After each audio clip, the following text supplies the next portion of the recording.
কেউ কথা রাখেনি।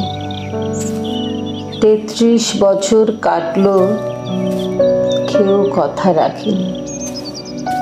ছেলেবেলায় এক বষ্টমী তার আগমনী গান হঠাৎ থামিয়ে বলেছিল, শুক্লা দ্বাদশীর দিন অন্তরাটুকু শুনিয়ে যাবে। তারপর কত চন্দ্রভুক অমাবস্যা চলে গেল, কিন্তু সেই বষ্টমী আর এলো না। 25 বছর প্রতীক্ষায় আছে। মামা বাড়ির মাঝি নাদের আলী বলেছিল, বড় হও দাদা ঠাকুর, তোমাকে আমি 3 প্রহরের বিল দেখাতে নিয়ে যাব, যেখানে পদ্ম ফুলের মাথায় সাপ আর ভ্রমর খেলা করে। নাদের আলী, আমি আর কত বড় হব? আমার মাথা এগোরের ছাদ ফুঁড়ে আকাশে স্পর্শ করলে তারপর তুমি আমায় 3 প্রহরের বিল দেখাবে? একটাও রয়্যাল গুলি কিনতে পারিনি কখনো। লাঠি লজেন্স দেখিয়ে দেখিয়ে চুষেছে লস্কর বাড়ির ছেলেরা।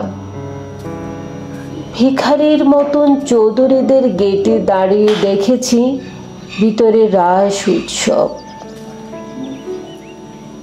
অবিরল রঙের ধারার মতো সুবর্ণ কনকন পরা ফর্সা রমণীরা কত রকম আমোদে হেসেছে। আমার দিকে তারা ফিরেও চায়নি।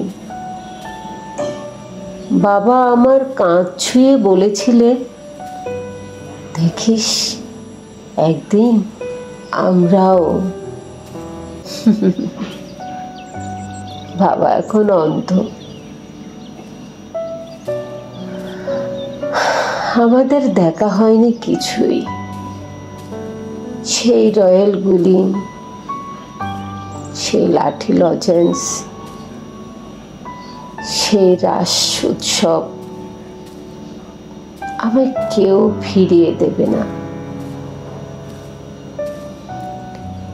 বুকের মধ্যে সুগন্ধি রুমাল রেখে বরুণা বলেছিল, যেদিন আমায় সত্যিকারের ভালোবাসবে সেদিন আমার বুকেও এরকম আতরের গন্ধ হবে।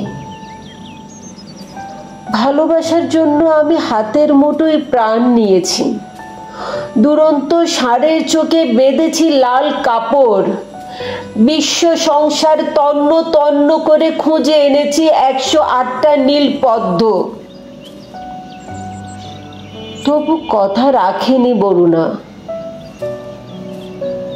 এখন তার বুকে শুধুই মাংসের গন্ধ। এখনো সে যে কোনো নারী। কেউ কথা রাখেনি।